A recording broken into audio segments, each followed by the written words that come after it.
Content warning.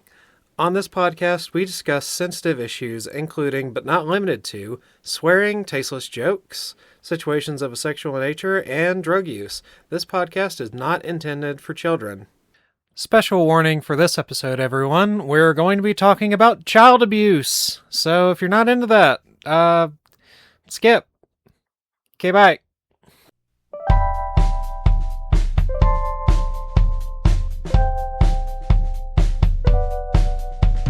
Welcome to BiblioWrecks, where we read the worst stories the world has to offer. I'm Bam Bam. And I'm Bugs, and I hate everything. Yeah, well, 2026 hasn't started off well, so... Well, I mean, personally, for me, in my own small private life, it hasn't been so bad. Yeah, the rest of the world is burning everything down. else is, it's going great. Yeah. Of course, this is going to come out weeks after we record it, so who knows if we'll be in World War III or IV at that point. Yeah. So what are we doing? That's not about that. That's not about that. I assume you're referencing the fact that we kidnapped a president of a foreign nation. Like 2 days ago. Because we record things ahead of time. Yeah. Yeah. No, we are talking about, what do you know about being a homeschooling wife? Oh, I don't know that I could possibly know anything less. Then you're right up there with the author of this book. Oh, well, good. Someone for me to empathize with. Yes. How to Be a Great Wife, Even Though You Homeschool, by Todd Wilson. So, How to Be a Wife, written by not a wife. Yes. Yeah. Yes. And no, before you get excited, this is not the same Wilsons as those Wilsons. Listener who is also deeply entrenched in Baptist and homeschool culture. This is rando 2005 writer who is a nobody, and he is not one of those Wilsons. Good to know. I was definitely going to ask if it was, quote, those Wilsons. Those Wilsons believe in modern-day slavery and think that black people currently should be bought and sold, and the South was a failure to have lost, and they're extremely racist. They hate women, I mean, and I they can agree. are I think pillars of the was a homeschool failure. community. No, the fact that the South lost was like against God or something. I don't know. It was a loss to humanity. Yes.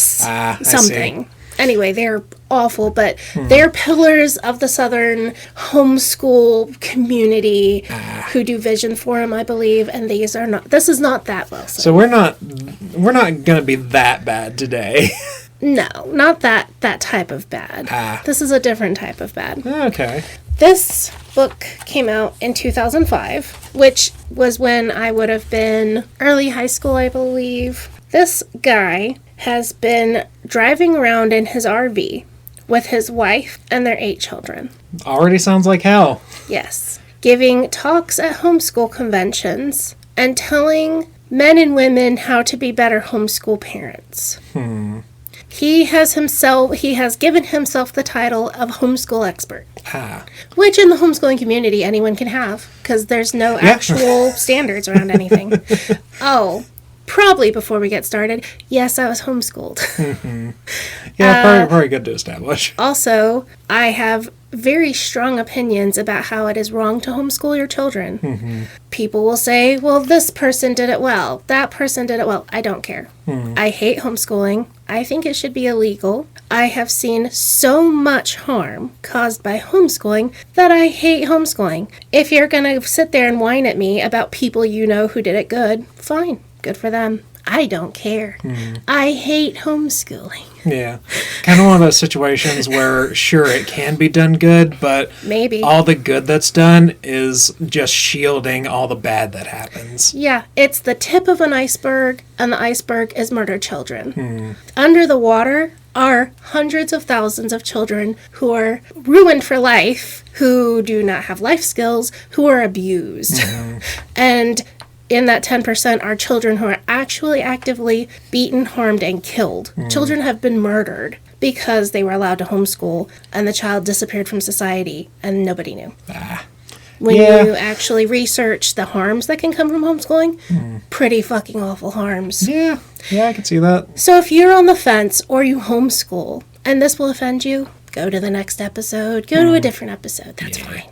You can disagree on this. From a lifetime of anger, you will only hear anger. You're not going to hear anything positive about homeschooling in this episode. Sick. We're talking shit today. We're talking shit, and I fucking hate this man, and I have known men like this man. Because my mom was a homeschooling mom. My dad was quote-unquote homeschooling dad. I myself homeschooled my daughter for 1 year and was a homeschooling mom. I have actually lived this on both sides. I have the chops to say I know what's going on here. Dozens and dozens of friends who were homeschooled. Some who went to public school, some who turned around and homeschooled their own children. I grew up in this community. I know a lot about this community. And every time I try to talk about this, people argue with me. Well, I know so-and-so, and they were homeschooled, and they're fine. Well, they can't do math, and they're really bad at English, and they don't know how to use commas, but they're fine. Literally a conversation I had with a physical therapist. Yeah. During your physical therapy. My physical therapy. I was the patient. Yeah, people will just argue with me, and I get so angry. I cannot have a conversation anymore. I get so upset because these are always people who have been on the outside or vaguely, or they had a semi-positive relationship. And I'm like, well, you're not listening to the people who it actively harmed. Right. So yeah, this is my soapbox. I'm going to stand on it, and I'm going to yell, and I'm going to be mad. Buckle up and have fun if you're able to tolerate that. I'm buckled, so let's do it. We start out the book. Obviously, he's writing to women. This man is mansplaining, being a homeschool mom to women. Yep. This is his job. Already ironically very funny. At these workshops at homeschool conventions, he says, in my workshops, women laugh and cry and often corner me afterwards and ask, how can I get my husband more involved in our family? This book is my answer to that question. So you didn't give any answers at that time. You went back and thought about it and then wrote a book about it. So I, quoting here, quote, so I invite you to laugh, nod your head, and cry as you read this book. Well, you're a woman, right? End quote! Well, you're just a sensitive, emotional woman. Of course, you're gonna find something to cry about. Obviously, we are literally on the second page and being insulted for being a woman and crying. Yeah, the target audience of this book.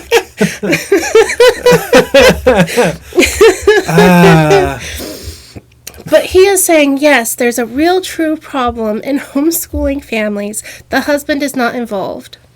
I see. That's the problem. That is the problem that he is here to solve. I mean, there is something to be said about that because, the dads generally aren't involved, and they're just working, and they're expecting their wife to clean the house, watch the kids, teach the kids, wash the kids, make dinner.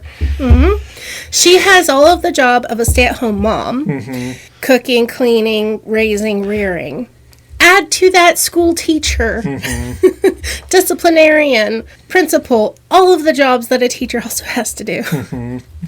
The assumption also is these people have between 6 and 10 kids.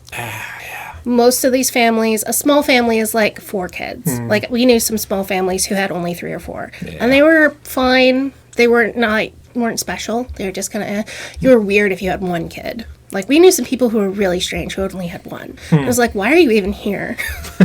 You don't belong with us. We have 6 and we're normal. What is up with you? I would make the argument if you're going to homeschool, doing it with 1 kid is a lot better than doing it with 12. Yes. Like, that kid's not going to grow up with any kind of social ability, but no.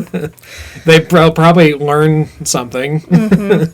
Also, there's a lot of classism because good homeschool families are rich. Bad homeschool families are poor.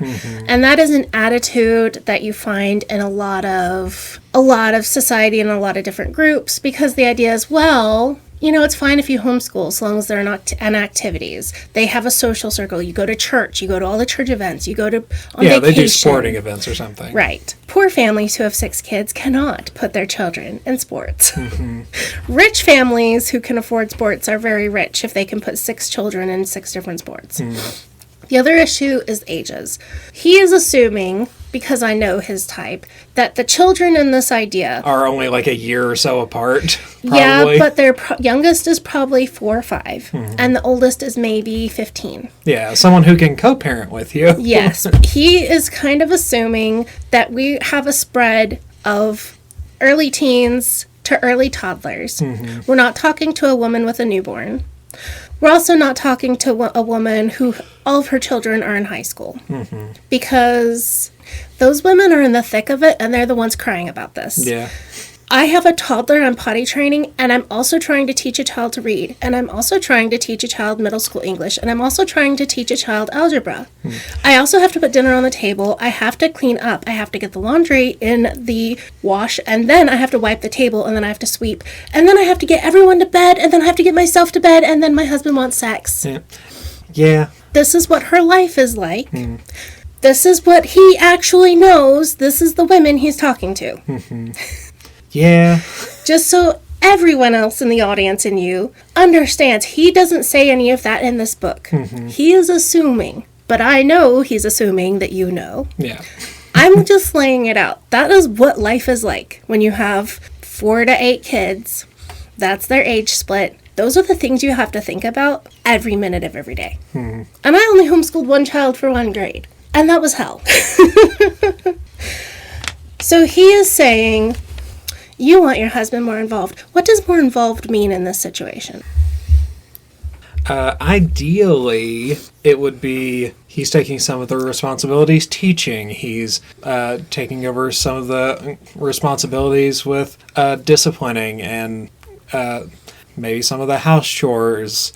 It's kind of vague, though. Yeah, it is pretty vague. So each individual household, this could mean, I wish my husband came home and emptied and loaded the dishwasher, took out the trash, and wiped off the table.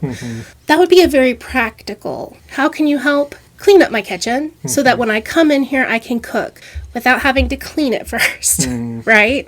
Because when you are feeding 4 or 6 to, 8 mouths, breakfast, lunch, and dinner, the table's always dirty. Yeah. But if that's where you homeschool, you have to clean it between cooking, eating, schooling, cooking, eating, schooling. You do that 3 times a day. Right.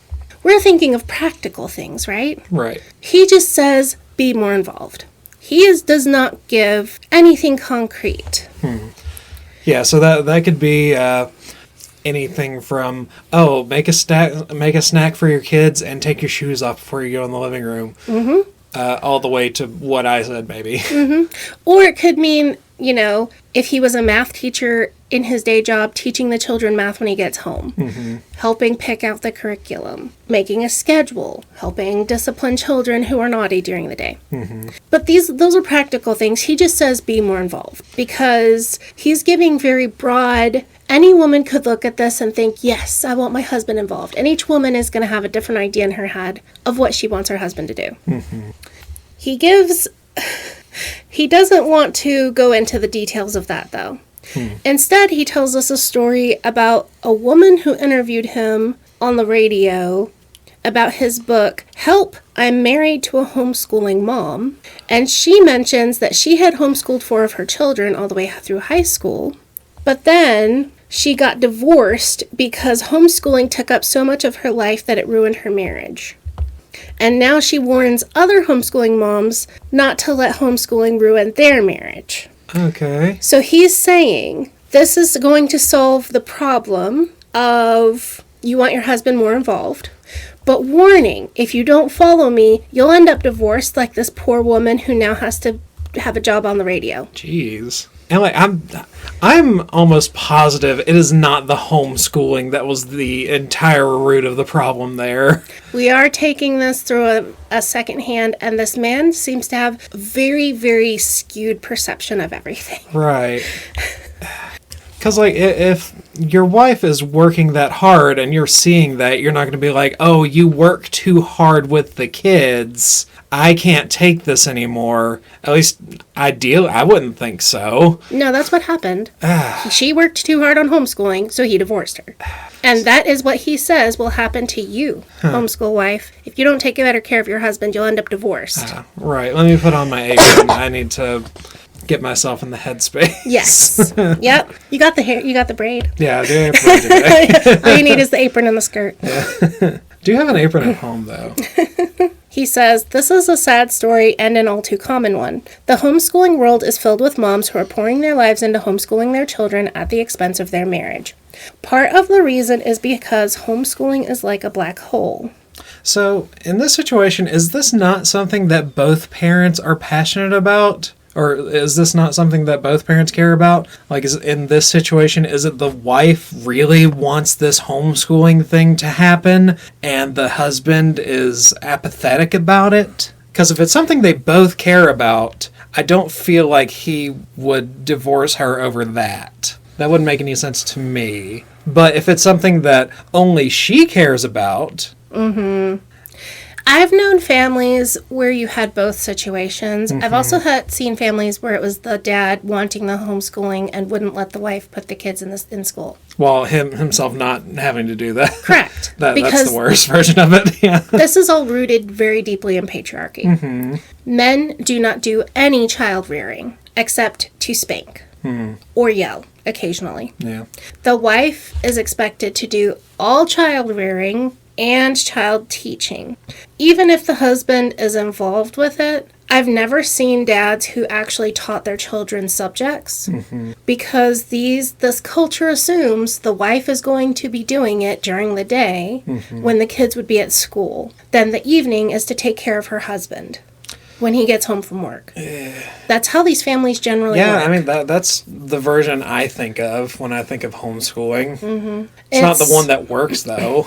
No, it doesn't work. I mean, it makes people exhausted and want to kill themselves. Yeah. Maybe there are husbands out there who are not in this culture, because I'm talking specifically like the Duggars, Quiverful, Southern Baptist Convention. That's the culture I'm familiar with. I'm not familiar with like secular homeschooling, atheist homeschooling. I don't know about them. Probably there's dads out there who want to teach their children things. Yeah. There's lots of people out there who do different things. I wouldn't say that's the norm, though. No, and it's not these people who he's talking to specifically. There's a lot of social pressure that once you start homeschooling, leaving looks like a failure. And the assumption just is, well, she's a woman, she'll be good at it. Just like you hand a woman a baby and she's supposed to be good at it. But if you hand the baby to the dad and it cries, oh, of course, he's bad at it. It's very deeply rooted in patriarchy and stereotypical gender identities and behaviors. Yeah, I mean, that does sound to some degree familiar because, like, me personally, I don't have almost any experience dealing with kids. And then when I get the responsibility sometimes, usually doesn't go great, or at least not perfectly. I think one time in particular, you and Jay had went somewhere for the weekend and we were watching your kids. And Rory tricked me because the night before he had taken his medicine just fine, and I didn't realize that I had been standing in front of the sink at the time. And then the next morning I just laid his medicine out for him and gave it to him, and I went and sat down, and then I heard something go down the drain, and I was like, what'd you just do? What'd you do? Nothing. Of course he's not going to tell you. Yeah. Of course. Yeah. Also, the thing is, like any skill, parenting or childcare, you get better with practice. Right. If a man is given a baby, it cries and he hands it back, he gets no practice. Right. And if the woman is always handed the baby, gets better and better at it. Right. She automatically gains skills. It's like in The Sims. You send them to go do this thing, and the skill bar goes up. When someone else, never does the thing, they never gain the skill to begin with. Yeah. Childcare is just like any other skill. I do want you to read this next little This next little couple of sentences about black holes. I don't know science. Okay. I was neglected in the science. You had a lot more normal education, plus you're interested in science. This guy is extraordinarily dumb, but he's dumb enough to where I think he's dumb. Okay. I want you to read out loud that bit. The black hole, in cursive. Somewhere out deep in space lurks a dark monster that consumes everything in its path. Scientists call it a black hole, but they have never actually seen one. Apparently, some scientist was watching stars through a giant telescope and saw some really black spots in space. That's nope. No. Not apparently. No one... Okay, in one sentence he says they've never actually seen one, but then the next sentence, this other scientist, then he saw the nothing spot, the black spot. Yeah. That's not how we know black holes. Read the next little bit. Okay. After some testing, the smart scientists settled... That's not...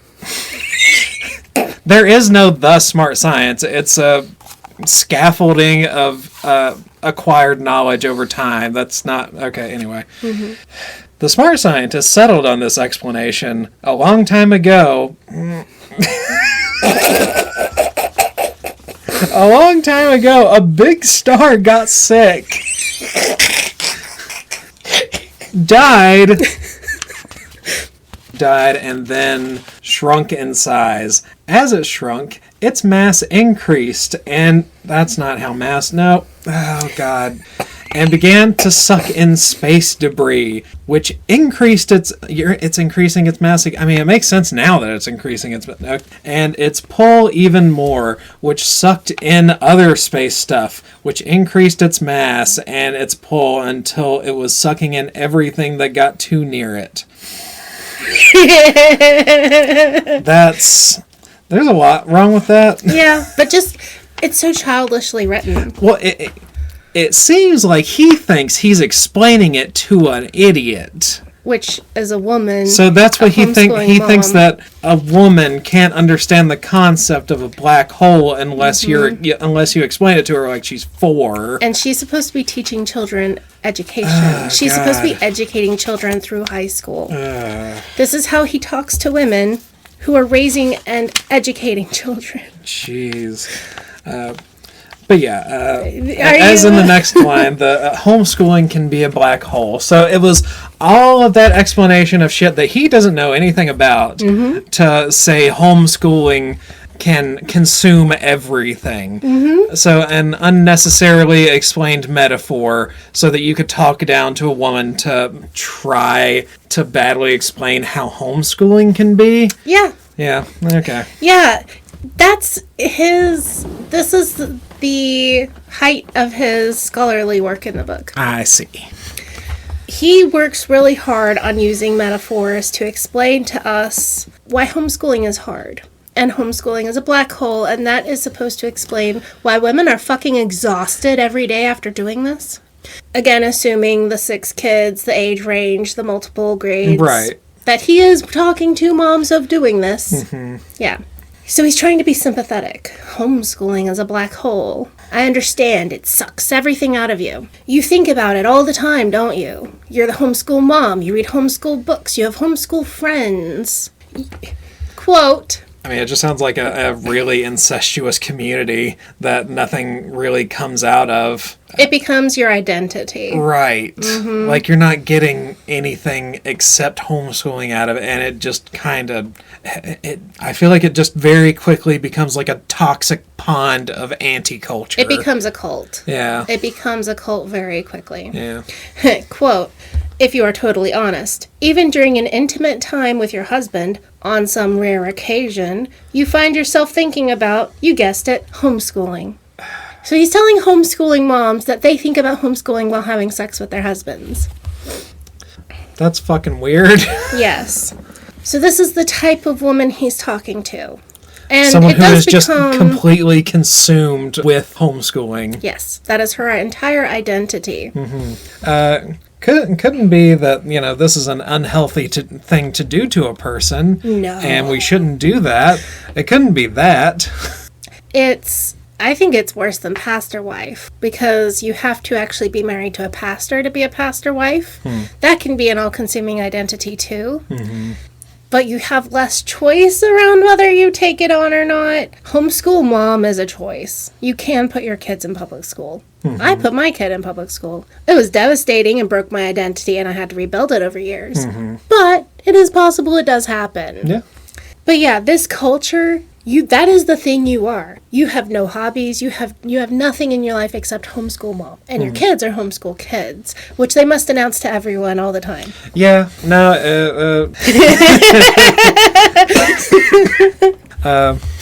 Generally, when Lily and I first started dating, people would be like, "Hey, what's up with her?" Why is she like that? Yeah, why is she like that? Yep. And it was even worse when you two would hang out together and they'd see you together and they'd be like, "Hey, what the fuck is that? What is that about? Why is it like that?" And I was like, "She's her mom, basically." And they'd be like, "That makes way more sense. That dynamic is way more mom-daughter than sister-sister." Yes, because when the older children get parentified, it shapes your brain around, this is my baby, not this is my sister. So I feel like Lily is my first baby, and I didn't have children until years and years later. But yes, she feels like she's my baby. She comes over and hangs out with me like I'm her mom. Yeah. And then we also have our own entire different culture. The things we find funny is odd. The things we remember is odd. The stories we tell are odd. Yeah, like because the we are fucking completely bucket different. song. Like the bucket song.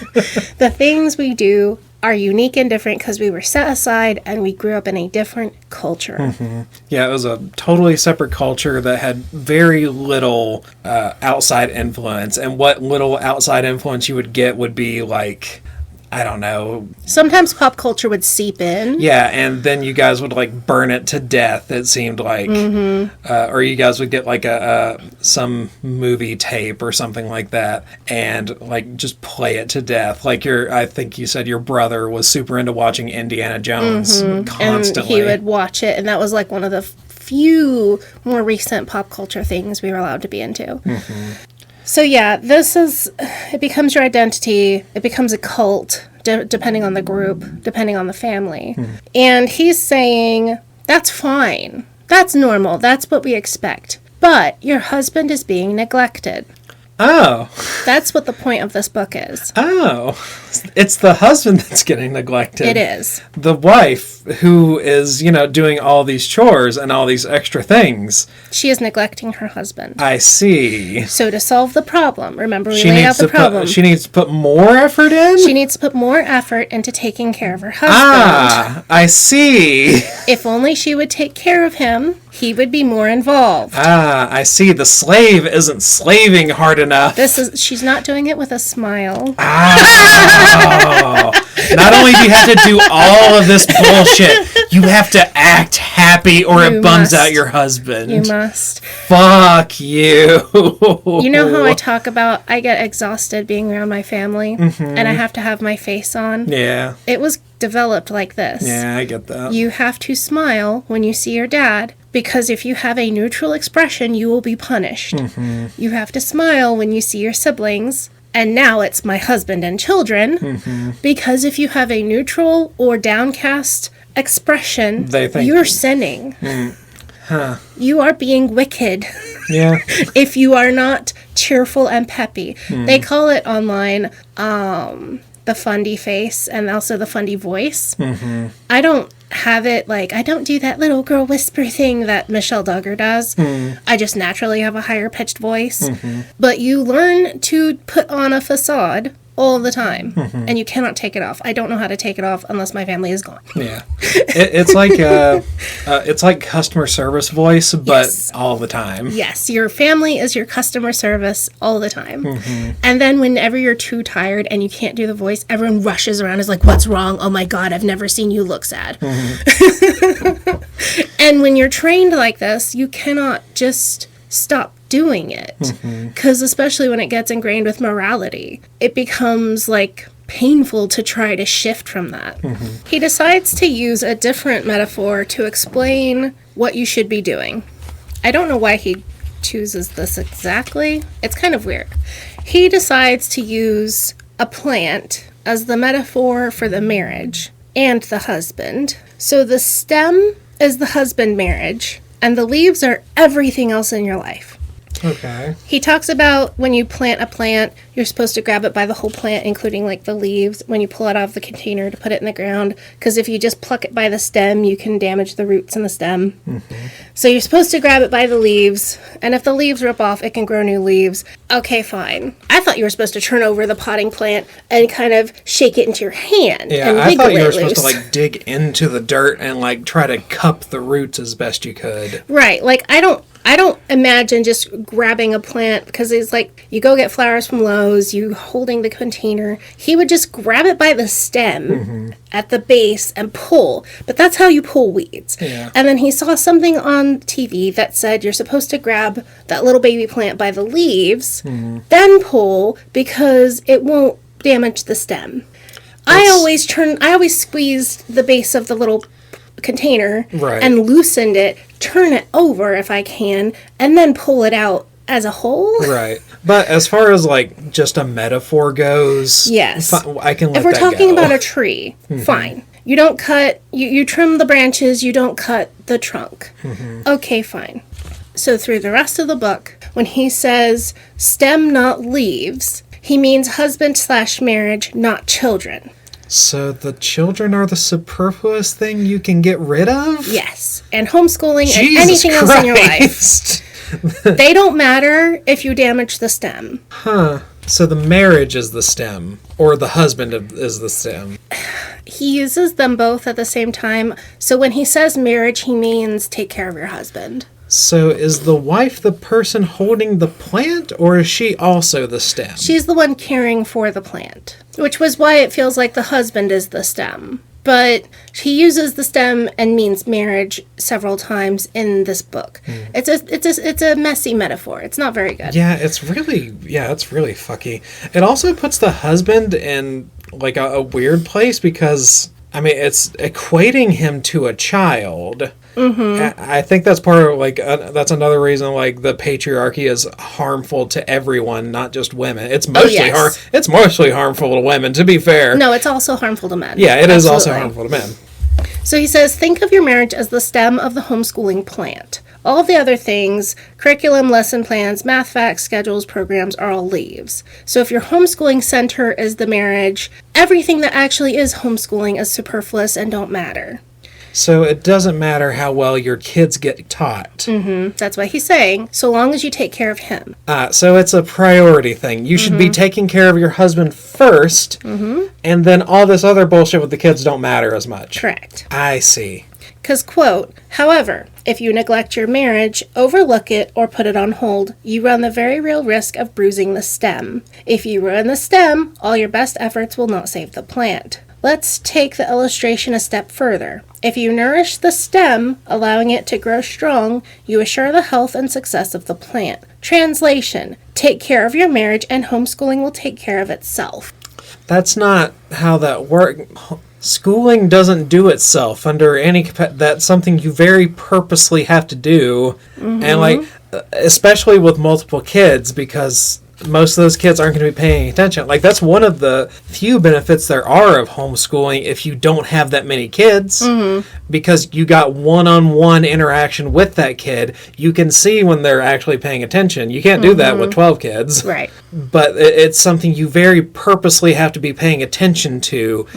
You can't passively teach your kids fucking algebra. Right. This is his entire premise. We set up the question. You want your husband to become more active in the family, be more involved. So you have to coddle him and make him the baby. Yes, he has to be the center of the house and everything must revolve around him. I see. This is so fucked up. This is extraordinarily fucked up. I hate this. Yes.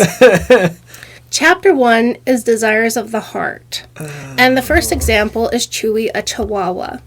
Chewy, a Chihuahua. Chewy the Chihuahua. He wants two things in life, table scraps and affection. Similar to him, men only want one thing. That's not the same number. I think that kind of showing the problem of homeschooling. He doesn't know how math do. He says, in fact, these wants are basically the same for every husband from Afghanistan to Zanzibar. So he is basically setting up... Wait, where is Zanzibar's in Africa, isn't it? That's because A to Z. Afghanistan to Zanzibar. It's an alphabetical, not a geographic one. I was like, that's not a very wide span. He's being clever. It sounds dumb. But before we tell you what men want, I know what you, the woman, want. Oh, right, yeah. I know what you, woman, want. I've got the dry flour on my hands, and I'm kneading the bread dough as we speak. Quote, actually, I already know the answers because you wanted what every woman wants. And it's what my 8-year-old daughter wants, too, although she doesn't yet verbalize it. What? My little Catherine wants a knight in shining armor who will treat her like a princess. What? That's not what you were expecting. It wasn't. To be honest, I don't know what I was expecting. I was thinking too much about making bread, but... You're right in the mindset of a homeschool mom, baking sourdough. Right. Why did he have to rope his daughter into that? That wasn't necessary. He's already encapsulating all women. And children, women, children, children. child, woman. But also, knight in shining armor who treats you like a princess is the most vague shit I've ever heard. Right. That doesn't mean anything. That's not really a bar to meet. No. That is what he says women want. Similar to women want him to be more involved. But also, he's already started the premise that the woman has to make that happen. She has to make sure everything is inviting for the knight in shining armor, or he'll get scared off like a civet cat. Yes. So he's saying, okay, this is what you, the woman, want. You want a knight in shining armor who treats you like a princess. Whatever the hell that means. Now here's what men want. Men aren't as complex as women. Quote, all they want is someone to help them, follow them, encourage them, believe in them, admire them, and desire them. That's not one fucking thing. A man wants That's not even two things. A man wants someone to think his ideas are brilliant, his muscles strong, his jokes funny, and his ambitions noble. He wants someone to cling to him and snuggle deep into his rippling muscles. Those are actual, tangible, real things. Yeah. She has the standard to meet, but the husband doesn't. No. Knight in shining armor could mean fucking anything. Yeah, he doesn't have to do anything. He has to just stand there and look pretty while he says dumb shit so his wife can appreciate it. Yeah. Whereas he has a very specific list of what men want. Which is fucking insane because it should just be, all men want sex. Ha ha ha. Yeah. Right, because that's the joke. That's Right. what it felt like that's what he was setting us up for. Right, but he also said men only want, like Chewy the Chihuahua wanted 2 things. Men only want 1 thing, and it's all 12 of these things. It's kind of vague because he says men want That was the men setup. want things. I can't find the sentence. It was right after Chewy the Chihuahua, wasn't it?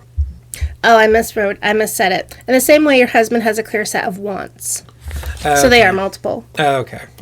Sorry. That's okay. I was wrong too. Well, if you had been working harder I'd been better at as it. a woman Yes. and not paying so goddamn much attention to your kids, you would have paid attention and gotten that. How dare you, you awful shrew. Basically, you loved your husband before you got married, and he was your knight in shining armor who treated you like a princess. Now, you drip, drip, drip, drip, drip on him like a nagging faucet, and you don't treat him with desire and respect like you used to. Oh, poor Which is babe. why he doesn't want to spend time with you because you nag. Quote, when your husband doesn't get what he needs or wants, you don't get what you need or want. Nagging, shouting, and manipulating the situation certainly won't work. The only way to see changes in him is to change how you see him. Oh my god. Yeah, there's no responsibility for him to do anything. Nope. It's all it's all the wife's doing. And this it's denigrating to women, but it's also denigrating to men because it's treating men like they're not capable of more than the one thing, which is going to work and getting taken care of. And even going to work, you should be a helper who helps him with his job. Jesus Christ. It even says, if God wants your husband to be a plumber, you need to help him and listen to him and enjoy every time he talks about work stuff. Why? Why? Because then he might want to be involved. No, that's stupid. Jesus Christ. Okay, I don't come home and... I'll come home and bitch and complain, sure. You know, that's just something everybody does. But I'm not going to come in and expect Lily to fucking give a shit why I'm complaining about a truck that something's wrong with or something. She doesn't know what the fuck I'm talking about. Why would she? She doesn't have to know. It's not her job. Right. That's ridiculous to expect. Say, yep. Yep. It's like, oh, I don't like it when the trucks are loaded super heavy for XXYY reason. And she's supposed to know that? No. What? That's dumb. Mm-hmm.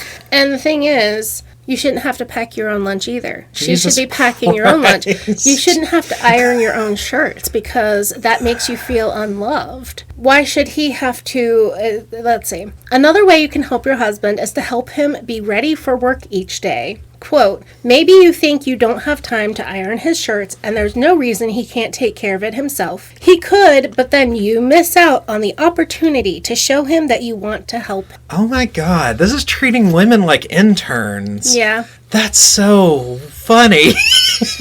And then he talks about how his wife cleaned up his office so he could, because he's a writer, and it made him feel loved and happy. I see. She went behind him and cleaned his office, and that was helping him be a better writer. Uh-huh. Yeah, it's also, you're asking your wife to be a housemaid. Like, you don't even have to mention it. Mm-hmm. And she just cleaned. Yeah, yes. You want a housemaid, not a wife. On top of she's already running your entire household and cooking and cleaning for you. Right. But this is like ironing your shirt. You couldn't. You can't even clean up your own fucking space. Mm-hmm. Ugh. Chapter 3 is every husband wants to be followed, and the idea is he's the lead dog in a sledding dog team, and she's the second. But you can't be part of the, you can't be the stem of the plant and the lead sled dog. You can't, she's the one, if she's the person, she's the one. No, she's not the human. She's the dog behind the lead dog. Right, but going back to the other metaphor, because we're changing the standard here. Yes, we are. If she's the one that's holding the plant and has all the responsibility, she's the one that needs to be making all the decisions on how things should be done. True, she should be. But you can't the stem of the plant doesn't get to backseat drive how the plant gets taken care of. Well, in this chapter, you must follow your husband even if he's disobeying God's will. That's a fucking weird thing for Christians to think. Yeah, I'm confused about this because one thing that it was kind of discussed among homeschool moms of if your husband is sinning, do you have to go along with him? If he says you have to get an abortion and that's a sin, do you have to obey him or do you have to obey God? And some people said obeying him is obeying God, and those people believed that you got salvation through your husband by obeying him and treating him as if he was God. Other people believed, no, you didn't do that. You had to go directly to God yourself. And that's two different thoughts of belief in evangelicals. And it's too deep and complex to really care about. Yeah, it's such an alien way to think, too. Yes.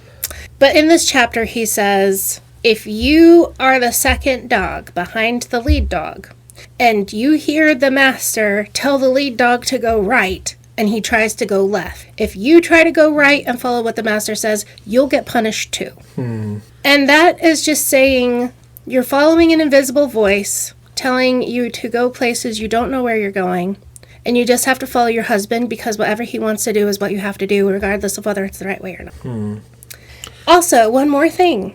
Quote, husbands know when you're following begrudgingly. When you say things like, okay, I'll go, but I think it's a dumb move, you're not following. You're being dragged, and lead dogs know when the rest of the team is dragging behind. God, it's more you have to do it, and you have to be fucking happy about it. You have to like it. God, that's so gross. But on top of that, this is assuming, I'm thinking about it now, and I'm kind of understanding it with sled dogs. I just don't think it applies to people. Because this is a line of thought that was given to me as a kid when I was first getting into horses. Because if you're driving down a road on like a motorcycle or something. There's something laying in the road. There's a snake or something. There's a big stick. And if you're not paying attention, that motorcycle isn't going to pay attention either. Mm-hmm. But if you're on a horse, that horse is going to pay attention to it. Mm-hmm. And he's going to sidestep it even if you're not seeing it. Right. So I think in that line of thought, maybe in the sled dog case, the lead sled dog sees something that maybe the dog musher isn't seeing, so he's going right even though he's told to go left. Mm-hmm. And in that case, the right thing to do would be for the dog behind the lead dog is to follow that dog. I don't know how necessarily you would train the dogs to do that, because the following dogs are going to be following that cue too, the voice cue. That's what I was wondering. Wouldn't all of the dogs hear what the master is saying? Mm-hmm. Because I would think so, but again, I don't know anything about sled dogs. Right, you're following the dog in front of you, but you can also hear. Yeah, I don't know. I don't know either. But that is I definitely don't think that people work like that. No, or should work like that, because the husband has some harebrained idea. Let's say he wants to stop working and become an author and tell women how to live their lives, and your wife says, I don't think that's a good idea for XYZ reason, and we're not engaging with what is actually true. We're engaging with the husband is right and the wife is wrong regardless of circumstance. Mm-hmm. She must follow him happily, no matter how harebrained his idea is. Yeah. That's why I know a family, the husband decided he wanted to be a doctor and literally went overseas because he couldn't get into medical school in the U.S. and he dragged them into multiple countries and then across the U.S. To multiple residencies because he was never happy at any single hospital. Jeez. Never happy. They ended up with multiple mortgages, $1 million of debt, and miserable children because she had to willingly and happily follow him no matter what. Even though it put her children at risk. Yeah. Even though her children almost died several times because of different things. Oh. But you know what leadership is? Sponsorship from Purple Mattress. This wasn't an ad lead, but yes.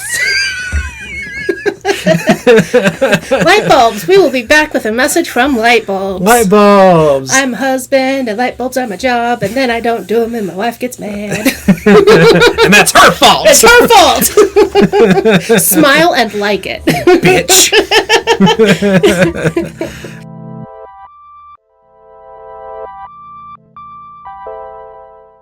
And we're back, and I've been made comfortable enough in my daily life that I have changed one light bulb, and I should be praised, honestly. Yes, you did. I'll kiss your feet. You deigned to light our room. Yes, very gracious of me. Because when we talk about leadership and husbands, we're thinking about things like, where should the kids go to school, or should we homeschool, right? Where should I get a job? What church should we go to? Those are like big family decisions. But it also has to do with light bulbs. I wasn't kidding. Oh. Yeah, I was wondering why that ad pivot became light bulbs. Quote, trying to define whose role it is to do the finances, the banking, or taking out the trash is a delicate balance. Some of these roles... No, it's not. It's all the wife's job. Well, see, she's only allowed to do the finances if he lets her. Ah. Because it might hurt his little feelings that she wants to manage the money because he's very bad at it. Oh. But he might be a control freak. So fucking sad. Because there's husbands who will give their wife cash and say, this is your budget for the month. And he manages all the money and keeps all of it. Yeah. Huh. Financial abuse can get wrapped up into this very quickly. I can see that. Yeah.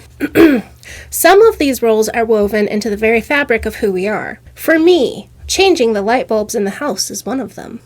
So this husband identifies with changing light bulbs. For some reason, God has placed the burden of responsibility deep within me to change light bulbs. Unfortunately for my wife, I'm a procrastinator. When I see my wife up on a chair changing a light bulb, I feel defensive. Why? Because when she changes a light bulb, it serves as a reminder that I've let her down, and it sounds like dripping water to me. She may not intend for it to sound that way, but that's how I hear it. He will let the light bulbs burn out. He says this.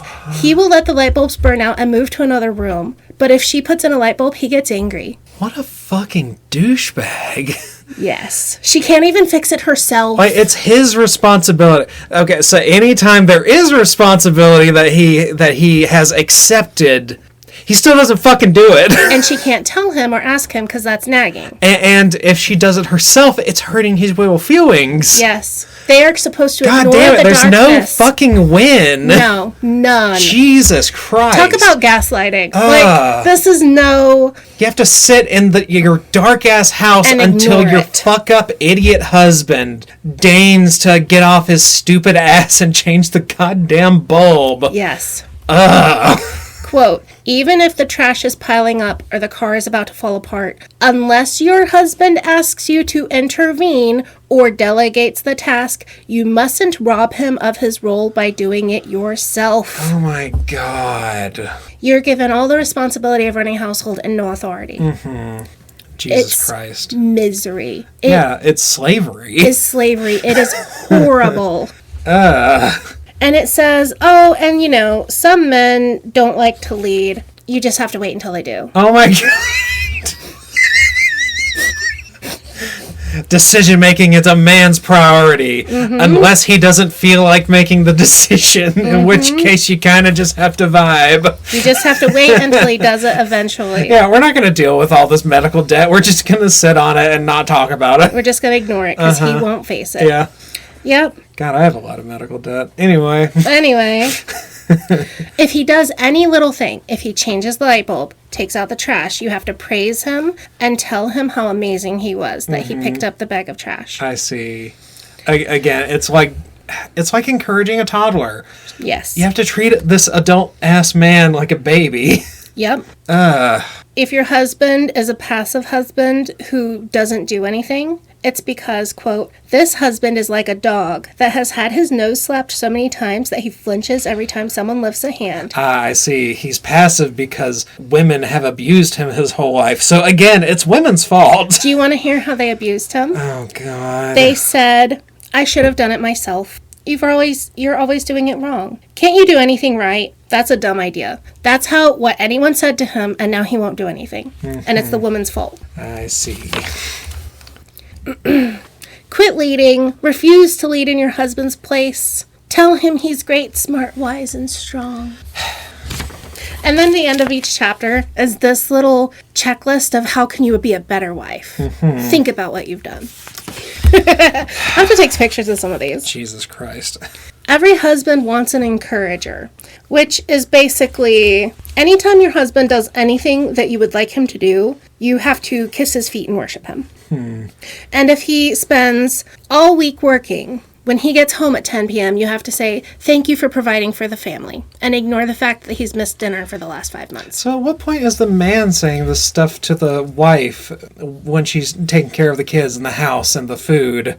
This book isn't for him, it's only for women. I see. But he does give conferences you can send your husband to, and he does send emails, and you can send his email address to this man, and he'll send him encouragement, which is Christian speak for do a little better.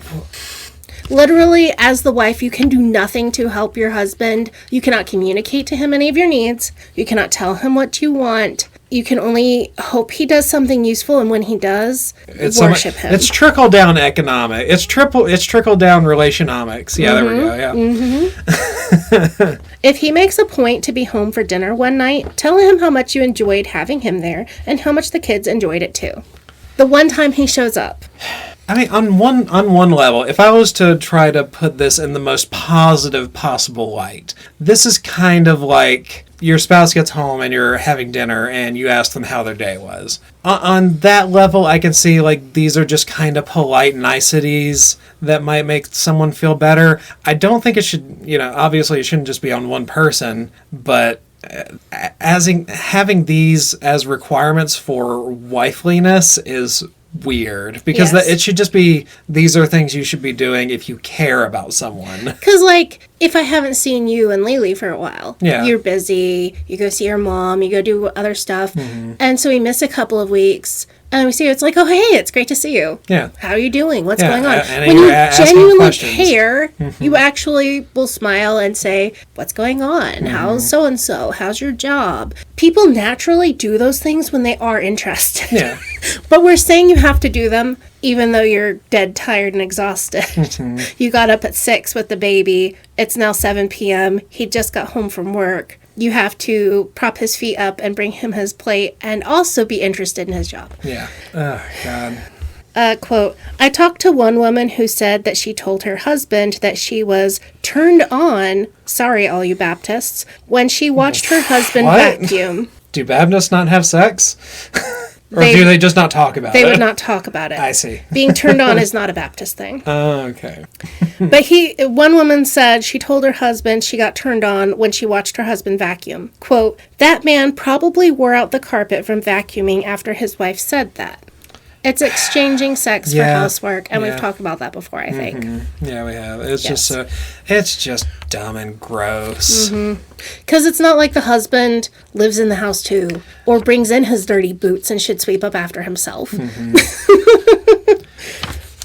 And like that's not something that, you should have to encourage in that or manipulate in that way. Like that should just be baseline. Yeah, you have to do some house chores too. And I don't think people realize the quantity of mess that happens after you have 2 or 3 kids. Most people have not lived in a family with that many people, but imagine 8 pairs of shoes walking in from a muddy yard. Yeah. You have 16 shoes trailing mud and dirt everywhere. It's a lot more than 4 or 6 shoes. Yeah. I know, and just from watching you guys with your kids, the amount of cups drives me insane. Oh my God. We own around 24 cups, and they're always all in use. Because I'll see your kids, like, we'll just be hanging around the house for a little while, and one kid will grab a cup, and then they'll drink about half of it, and then they'll go do something, and they'll come back and get another cup, a different cup, sit at the same place and set it next to their first cup. And I'm just like, boy, that would sure drive me insane. Yes. So, yeah, I can see it. But imagine if there was 6 of them all doing the same thing. Yeah. Yeah. Like, that would annoy me if it was just one. Yeah, once you're talking on these scales, homeschool families and huge families try to say, well, after you've had 4 or 5, it gets easier. And that's because they're using the oldest children as unpaid labor to run the house, clean, take care of children, change diapers, cook, and do other things. Even older children in some families were expected to teach their younger siblings. Yeah. Like Lily taught our youngest brother how to read. Even though at the time she was only early teens maybe, and he was like elementary school aged. And so they have this idea that you can delegate. And we're going to delegate parenting to 9-year-olds. As soon as you become 8 or 9, like, I didn't realize it was odd that I got lent out to people.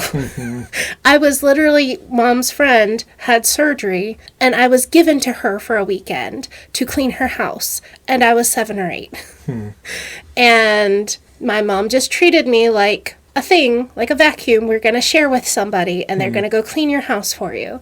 And that was just the life of an oldest daughter. You get treated as an all-in-one dishwasher, sweeper, vacuumer, child carer.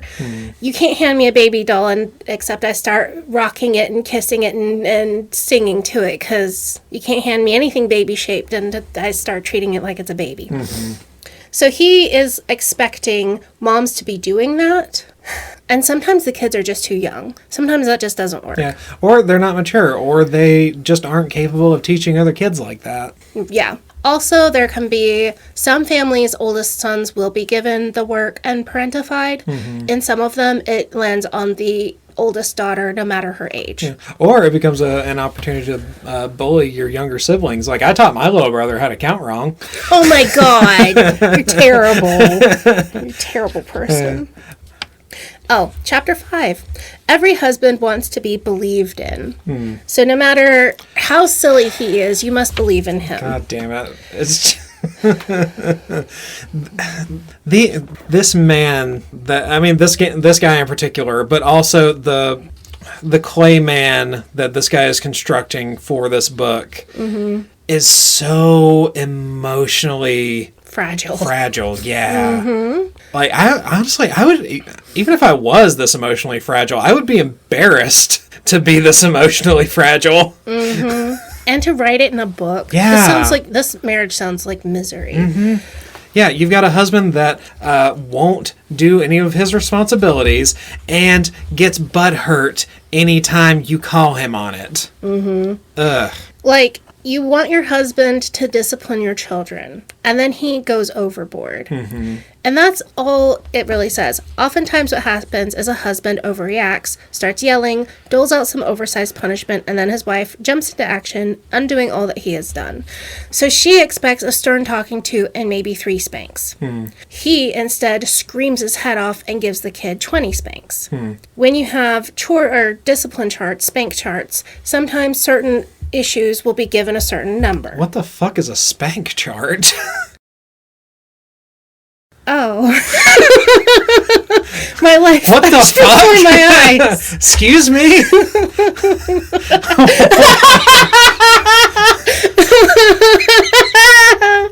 Oh, God. I think we got hit way different as kids. Okay. Yeah, you give me your version, then I'll go with mine. My mom had a legal pad on which she wrote out common things that children do that are naughty. Talking back, lying, not doing your chores, being rude to your sibling, and each one was given a certain number of hits. So it would say, talked back 10, and that would mean she would count with the wooden spoon. She would take down your pants, and you would have to lean over her knees, and she would count 1 through 10 each hit. But if you bucked or moved, she would start over at 1. But you knew what would happen if you talked back, because it was on the paper. Right. Later, she just would give them out until she got tired. So she wasn't as disciplined with 6 as she was with 1, meaning little tiny me. And then sometimes if it wasn't on the list, it would just be however many the hell she felt like. And then she kept a leather strap in her purse. Maybe we should have a little trigger warning at the beginning for child abuse. Yeah, maybe. I didn't think about that. But different families would hold... So if the mom has a spank chart, which says you hit your brother in the face, you get 10 spanks, but then the husband takes off his belt and whips the child for 30, she would be upset that he didn't follow the list that the child knew he would be getting, which breaks trust that the list is correct. I see. And it's an overreaction. Because if you hit your brother in the face and it was accidental... Yeah, if the rule is you get 5 or 15 slaps... Right. And you give, 30... Yes. Yeah. Or you use the wrong end of the belt. I can see. That would be a time when the mom would be stepping in and saying, honey, please stop, you're going to leave bruises and CPS will see. Because they also have methods for disciplining children that don't show up. Yeah, of course. Like... hot glue sticks that are a foot long. And rubber pipes that you use for plumbing that's kind of flexible because it stings really goddamn hard, but it doesn't leave bruises. Or switches. You used switches, right?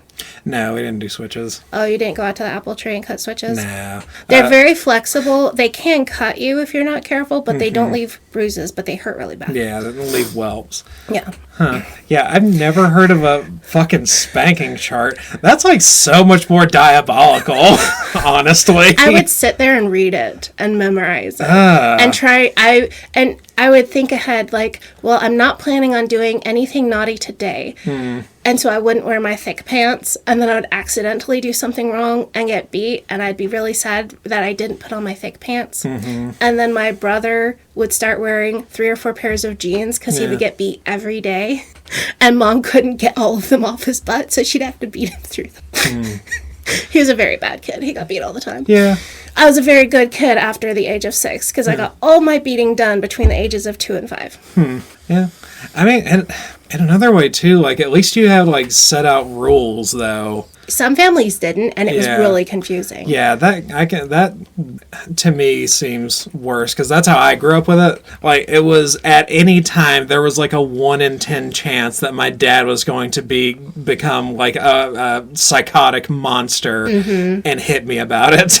And that would be the thing with Dad too, is Mom would have like, these are the rules, these are the spanks, these are the things that are going to happen. But Dad would just step on a toy and start swinging at everybody, you know, and it wouldn't be anyone's fault. Yeah, that one makes sense. You know, and so it's just like, so that's where he's talking about discipline. You want your husband to be disciplined, to discipline your children. But then when he goes overboard, you shouldn't correct him, because you're undermining his authority. I see. And when this guy, way off track when this guy says overreacting, depending on the family, it could be anywhere from using a closed fist instead of a hand. Almost killing your kid. Using a ruler instead of a piece of leather. Like, we could be talking very, very broad differences depending on the family. Yeah. And again, we're playing with that ambiguity of what the husband is, what's expected of the husband. We're not giving like a set rule of this is definitely too far. We're not going to say at what point the husband is definitely in the wrong. Right. And because she's a woman and she's emotional and she cries, she's probably not being hard enough on these kids. Yeah. And that was the other idea, is that the dad is the principal and deals with discipline when he gets home. And kids would be threatened with, just you wait till your dad gets home, he's going to take off his belt and get you. Yeah. But then if he's had a bad day at work, you get a much worse spanking than if he had a good day at work. Because it's all arbitrary and it's all human. There's no God here to intervene and make dads be nice to their children. Yeah, and even if your dad is listening to God that day, which apparently that doesn't fucking matter. Right. You're supposed to follow him regardless, which is stupid. Which is why it's really risky to ask your husband to be involved if he's this kind of volatile, angry dad. Yeah. Which a lot of homeschooling dads are. Yeah. Jeez. So yeah, it may be better that your husband isn't involved. It can be, yeah. Like when our dad was working, he'd be like 7 on, 7 off for a while. The weeks he was gone were so nice. And then the weeks he was home, it was hell. Yeah. And, you know, other families do have nice dads. I'm sure there are nice homeschool dads. The men I knew, the other homeschool dads I knew, weren't very nice. They were also scary. Some of them believed they could whip other families' children. So, moving on, we're still in the same frickin' chapter. Every husband wants to be believed in. But this part, it starts with, just like dear old mom. Remember earlier how you were saying men just want a mommy? Yeah, I've definitely said that before. He says, once when I was sharing this concept with a huge group of women, a lady in the back yelled out and said, it sounds like our husbands want their mother, not a wife. All the ladies laughed, but the more I thought about it, the more I had to agree with her. It's not that a man wants his wife to treat him like a child, but he does want the same kind of encouragement that a mother gives a child. So you know how he doesn't think that's weird? You know how a kid will give you a cute little drawing made of crayon and pencil and it looks funny? You don't tell them, hey, that's fucking stupid. Men have arms that are thicker than sticks. You say, oh, it's cute, and you put it on the fridge. That's how you treat your husband. You say, oh, you did a good job, and you put it on the fridge and you praise him. That's so bizarre. Me and Lily bully the shit out of each other, so... Also, you should be able to just say, thanks, but this needed milk. Yeah. Or, hey, I don't like this thing you cook. It's very nice that you tried to cook something for me, but it's not good because you used vanilla oat milk vanilla almond milk in the stroganoff instead of regular almond milk. Right. Like, in this world, you cannot criticize him for anything. You cannot have honest conversation about anything. Yeah. And he's not going to get honest feedback, and he's not going to improve. We're not going to grow. Yeah. But it says that's what your husband wants and needs from you, is constant encouragement and believing in him and rah, rah, rah. Well, he wants a yes man. Chapter 6, every husband wants to be admired, which is, don't nag and be mean to your husband. Fine. Okay. Admire him. Fine, all the same. And smile. See, it's fucking gross. Do you smile very often? Oh, you know that thing you do when the edges of your mouth curl up? God damn it. Admiration produces smiles. You used to smile at your husband all the time across a room, in a group of people, or when he spoke. Yeah, and maybe he discussed you. Maybe he should do some work and try not to be such a loser. Look, there's even a little cartoon. This woman is smiling, and the man is looking at her and says, "Ooh, hold it, honey. Let me get the camera. You're smiling." Maybe he doesn't do anything to make her life easier. Right. It gives her no reason to smile. And like acting this way about it, it's just so fucking demeaning. It's like, oh, you're not being like, even when she is happy about something, it immediately gets taken away, and he's like, oh, you're not being such a harsh fucking awful shrew right now. Isn't that nice? Why don't you do that more, you awful bitch? Right, because everything she does has to be about him. Even her emotions have to be about him. So if she's not happy, it's yeah, it's at him. Her existence is at him. Yeah. Ugh. Chapter 7 is every husband wants to be desired, and it's not just you should have sex with your husband, it's you should want to have sex with your husband. And if you don't, you need to go see a doctor. Jesus Christ. It could be hormones. Why don't you want him? It's a problem with you. You need to fix this. Go see a counselor. Go talk to your pastor. And it's saying, yes, I know you're tired, but you need to just grin and bear it and do better. That's what that whole chapter is. And it even talks about how men in these relationships will take platonic touch as an invitation to sex. So his wife will touch his shoulder and he'll immediately get a hard-on. And so it says, quote, "My wife is afraid to touch me innocently because she's sure I'll take it as some kind of nonverbal cue that she's wanting more. I know it too. I know that she holds back just so I don't get the idea she wants it to lead to something else." He is not giving her massages or platonic love at all. Anytime there's any physical touch, he is expecting her to give him sex then. Yeah. So this is a him problem. That's something him. he needs to work on. Yes. Yeah. So how are we going to make the wife fix it? By giving him sex whenever he wants. I see. God damn it. Yep. Even if it's every day. Even if you have a hormonal issue. God. And he even tells a little story about these Amish women he sees in the mall, and one is holding a Victoria's Secret bag, and he's so excited. He gets so excited, and he wants to fist pump and go, "Yeah, woman, you want your husband, yay!" And I'm like, you're just a gross fucking That's fucking asshole. weird. And to write about it. That is just so gross. To be looking at a woman with a Victoria's Secret bag and be thinking about her having sex. He's just a perv. God, there's something weird, even weirder about that to me. Somehow, it's like the juxtaposition between the modesty and the Victoria's Secret seductive clothing or something. I feel like that's what's doing it for him, and that's grossing me out more than anything. Yeah. I mean, they have 8 or 10 children. They know how to have sex. Yeah. They don't use birth control. They obviously have a lot of children. Yeah. They have a lot of sex. It's a modest woman that takes care of all the kids and keeps her mouth shut. Yep. And does all the washing and stuff. So that's what got him hard. Yes.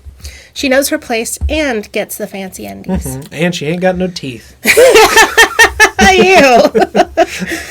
I didn't mean that to be as gross as I made it sound. I was commenting on because they have bad dentistry or they don't get good dental care. Yeah.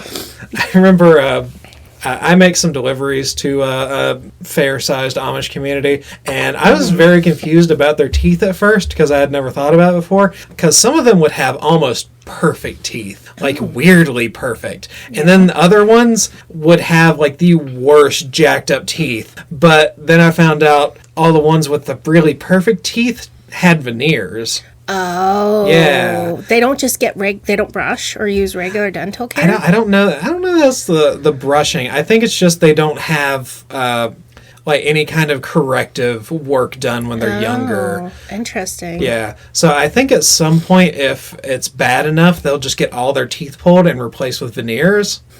Like, wow. Yeah. That's wild. Yeah. It was really weird when I found out about that. Chapter 8 is Every Husband Wants Acceptance. Basically, whatever he is, however he is, you need to accept him and be happy. Yep, he doesn't need to change at all. Nope. He can be a big fucking douchebag, but you married him, so you're stuck with him and you have to do whatever the fuck he says. Doesn't matter how stupid or anything. And if he has a problem with him, a core problem in that he's not leading, he's not disciplining, he's not communicating, you need to, quote, instead pray, God change me. Help me love my husband just the way he is, not for what he might become. I see. And on the one hand, if you do have a man who's not willing to go to therapy, who's not willing to change, yeah, you either have to accept it or leave it, because it's not going to change. Yep. And that way, it is true. Yeah. A lot of these Christian homeschool men don't improve, they get worse over time.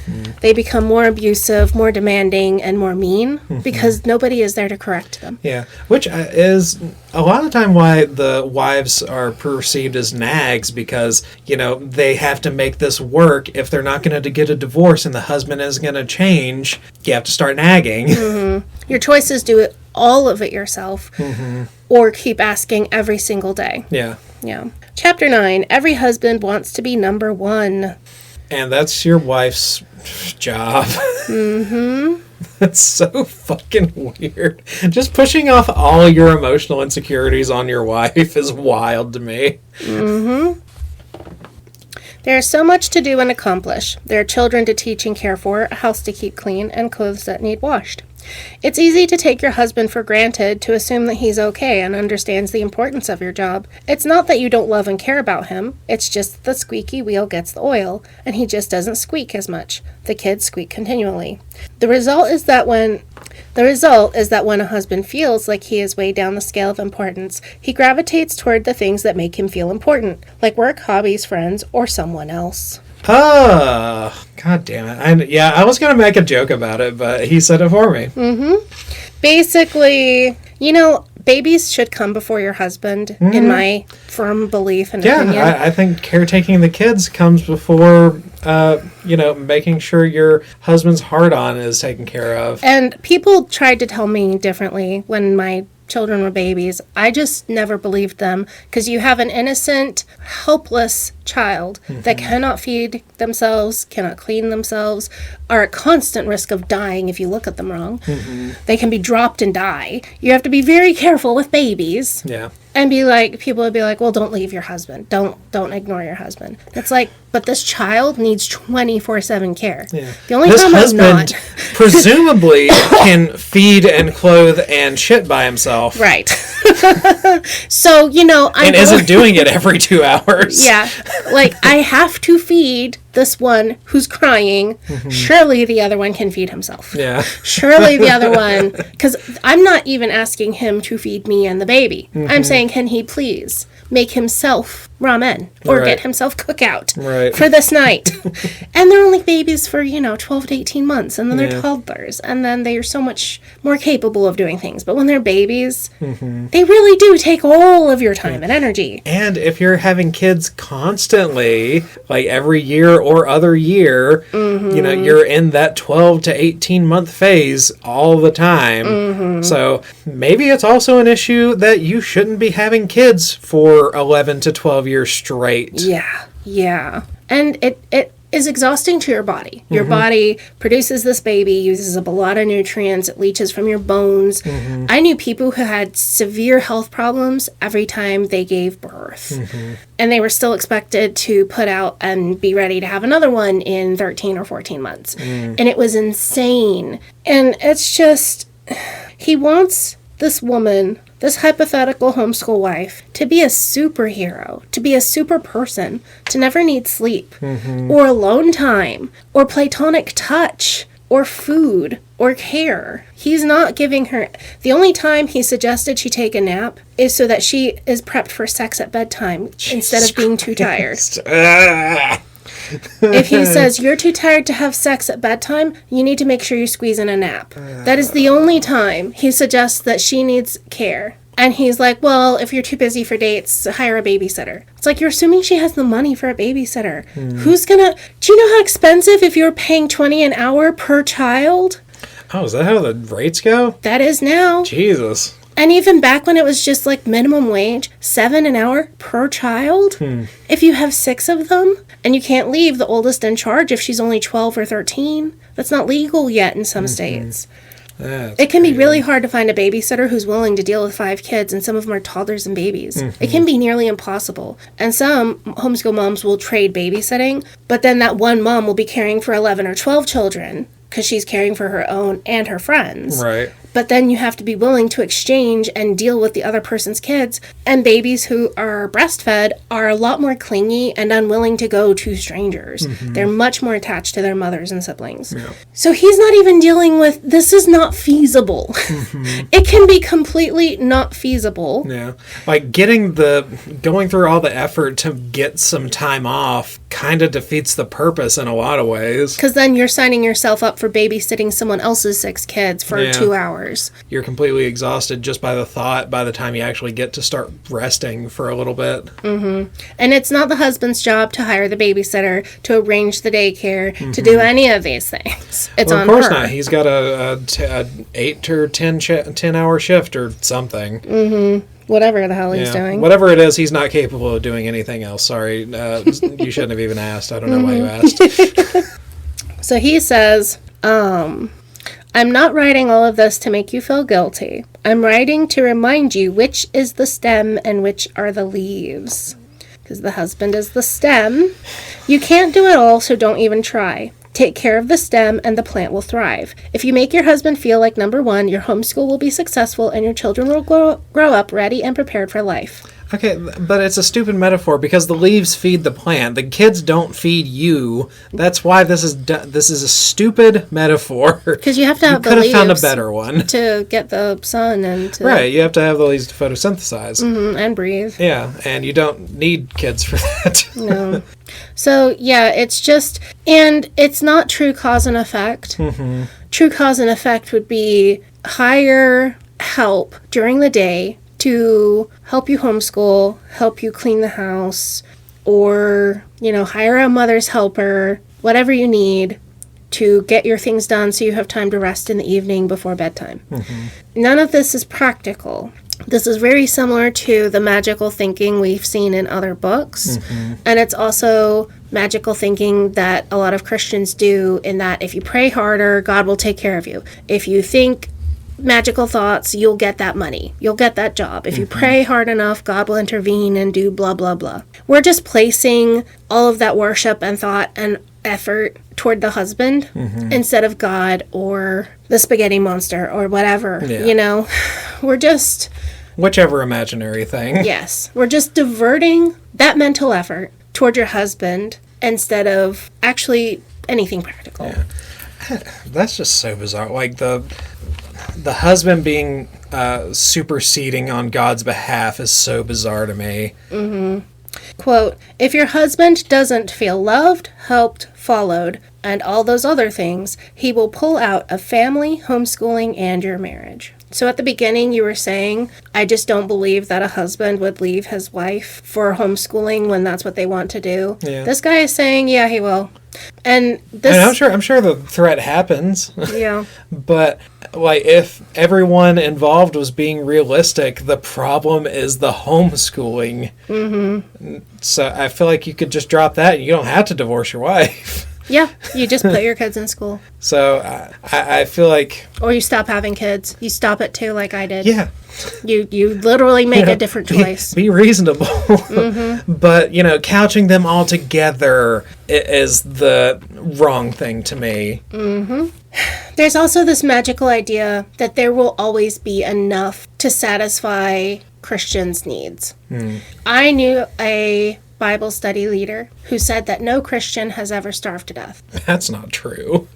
If they starved to death, they must not have been a Christian. Oh, yeah. Well, how are you going to prove they weren't Christian? No true Scotsman. Yeah, there we go. Because in that one Bible verse that Elijah and the raven and whatever in the Old Testament, God said, I will always feed my followers, blah, blah, blah. And some random one from the New Testament, if a sparrow should fall, how much more will your Father see you?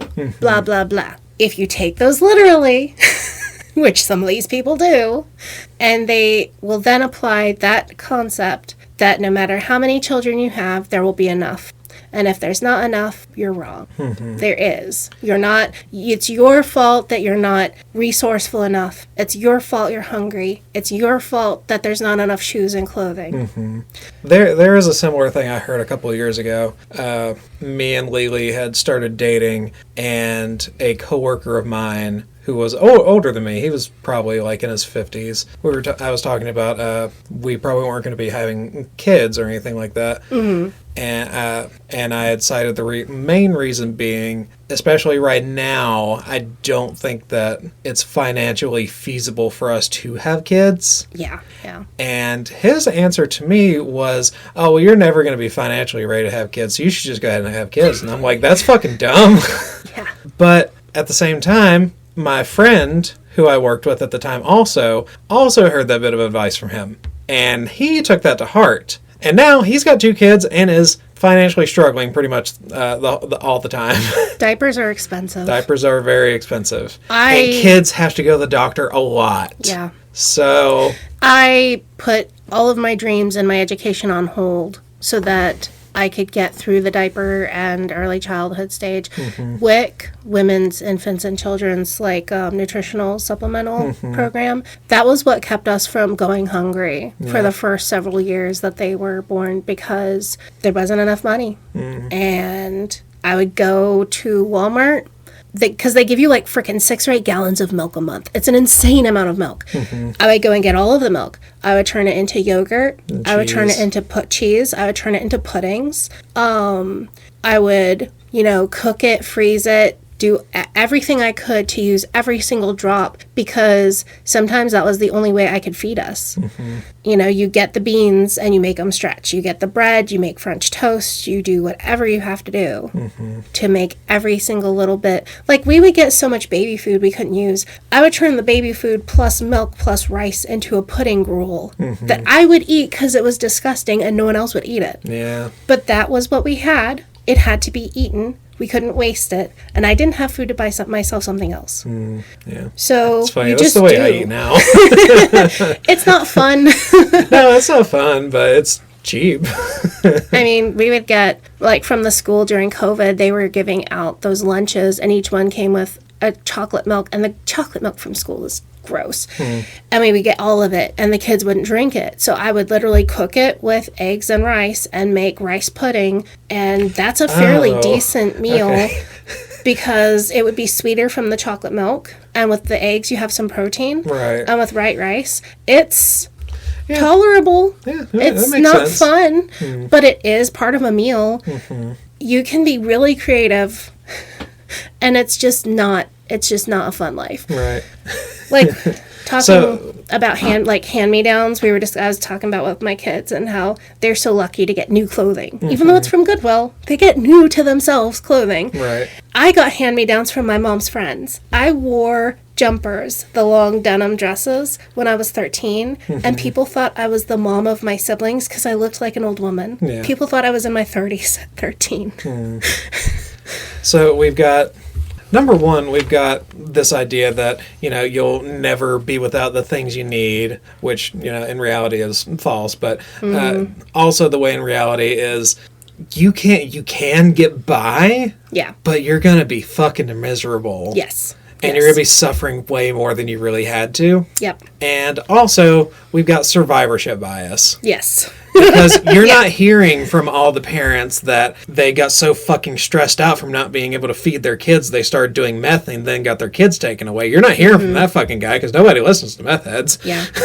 I think survivorship bias is a big problem with the homeschool community. You don't want to brag about being homeschooled if you can't read. Yeah, and you're not going to brag about it if you fail at homeschooling your kids. I'm out of 6 siblings. I'm the only one who graduated from homeschool high school. 2 went to public school. 1 went to Job Corps. No, 2 went to Job Corps. And 1 never finished middle school of any kind.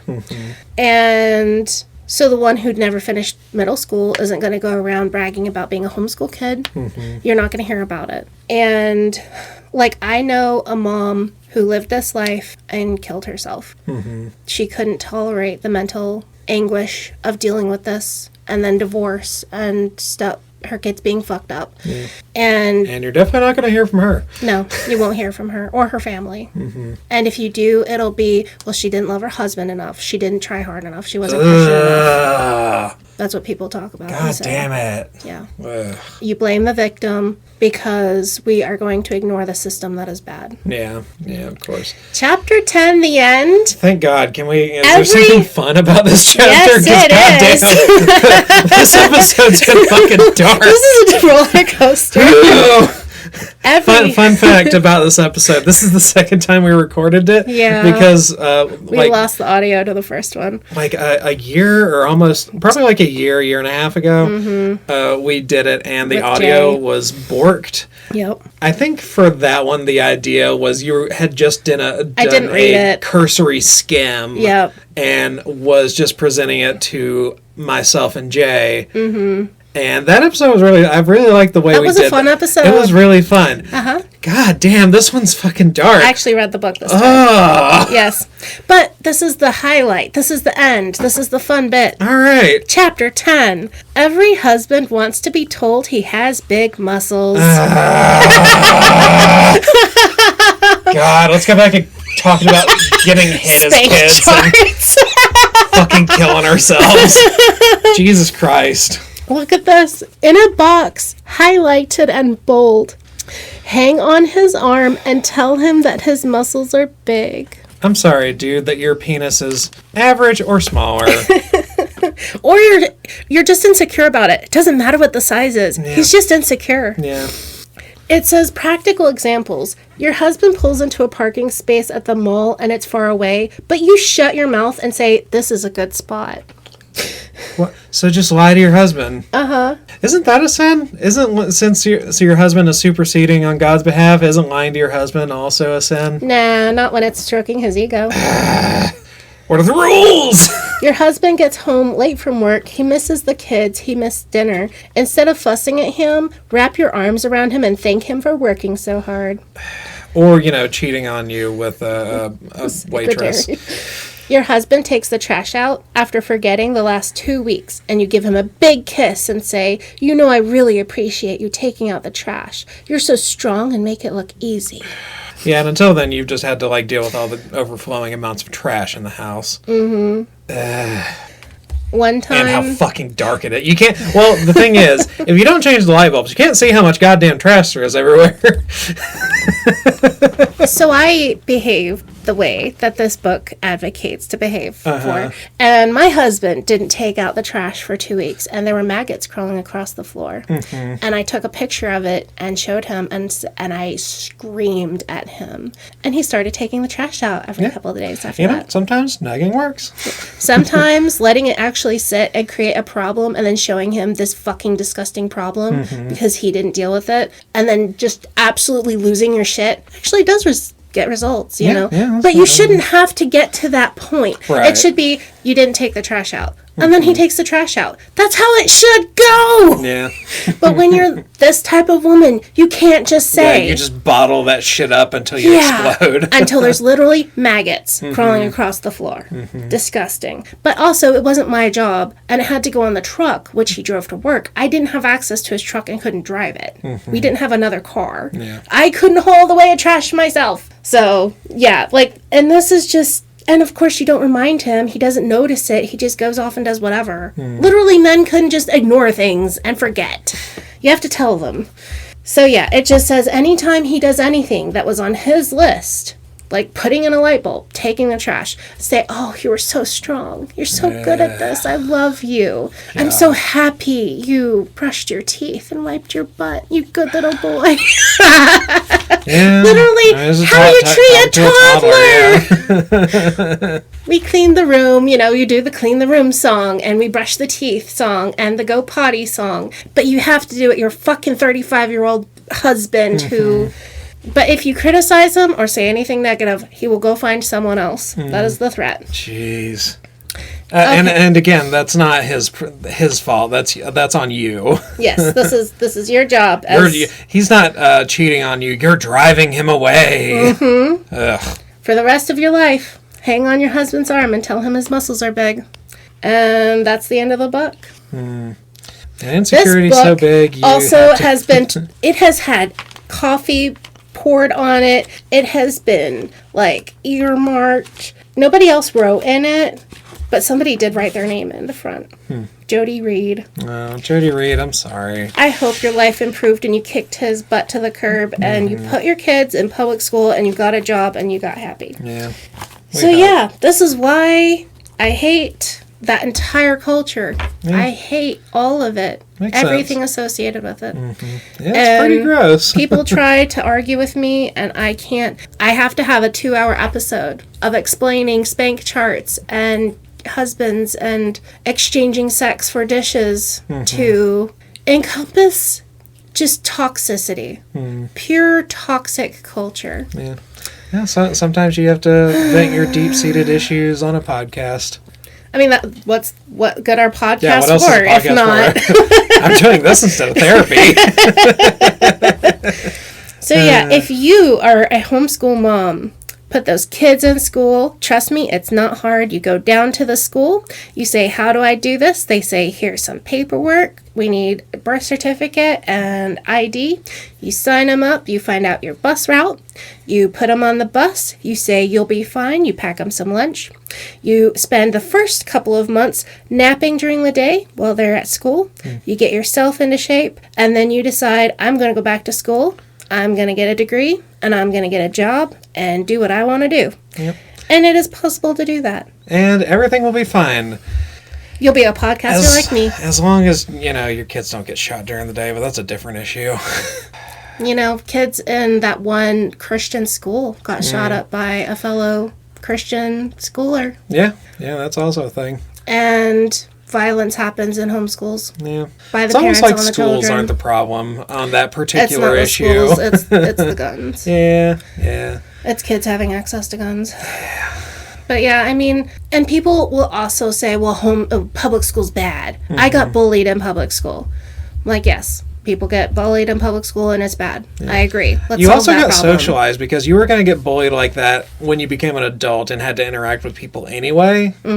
Because that doesn't stop happening at high school all the time. No. So yeah. It also doesn't usually get as bad as it does in high school, depending on, every environment's different. But, high school is a more intense simulation of what adulthood is going to be. Right. It's kind of hard for me because I don't relate to my children when they talk about school stuff. In my head, I have no idea what their day looks like. I don't know what it's like to ride a school bus. I don't know what it's like to eat in a cafeteria. But I do my best. Yeah. And I listen and I say, tell me about it. Explain that to me. I don't know what field day is. Well, what happens at field day? Well, what do you do? What does that look like? What things are there? And you can still be interested and you can still learn and listen to them. And I just give as good advice as I can, listen to their feelings. And if they need more help, I go find a counselor or somebody else to talk to. Because I'm like, I don't know. I think that's all you can do. Yeah. So, I hope you enjoyed hating how to be a great wife, even though you homeschool. Well, when I get home, I'm going to put on my apron and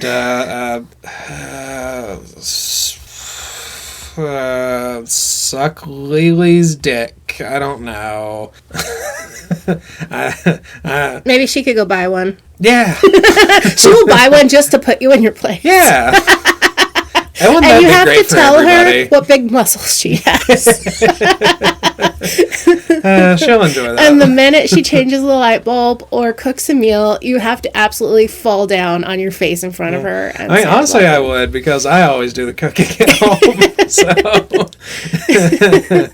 I felt really bad because over Christmas, Jay wanted to make me cinnamon rolls, but where I have celiac, I can't have regular ones. Yeah. And he found a recipe, and it called for a bread mix, not flour. And I was like, hun, you got flour, not a bread mix. Yeah. And he was like, no, I can use it. And I said, no, if you look at the notes, you have to use this bread mix or it comes out wrong. He's like, ah. And I felt really bad about raining on his parade because kind of like it says, if your husband, whoever, wants to do something nice, don't rain on them and don't be mean. But I was also like, I really didn't want him to waste the the time and resources to have something that comes out bad and then feel bad about it. Eat. And that nobody can eat because it's gooey and gross. Yeah. And then you found another recipe and it had all this dairy in it. And I was like, I can't have that much dairy. It hurts my tummy. And I was like, well, if you want to get me a dessert for Christmas, you can do this, this, or this. There's brownie mix, there's cheesecake mix, there's this other things. And then I can have a little bit of this other thing. Yeah. And that made him happy because he went and did one of the other things. That's the thing that actually makes relationship works is communicating with each other and asking, what is the thing that I can do for you? Here is the thing that you can do for me. Yeah. And that's what actually makes relationships work. It's not this bullshit in this because book. You just have to be able to say, you have to be able to criticize each other effectively and communicate what you need on both sides. So that one of you isn't miserable or you're not both miserable. Yeah. I don't want to hear any criticisms of my viewpoint on homeschooling. But if you have other comments, email us at bibliowrecks at Google or at gmail.com. We're on r/BiblioWrecks on Reddit. I will promise I will start doing better on Blue Sky and all of those places since I've graduated and I'm getting back into the swing of things. If you have suggestions, let us know. Let us know why the book is bad and why we would hate it too. And until next time, be a better homeschooling wife, you bitch. Ask your husband how to be a better wife is my advice for this episode. Ask Todd Wilson. I, this man, shall teach you how to be a better wife. Yeah. Make me feel better. I'm so insecure. It'll hurt my little feelings. Bye. Bye.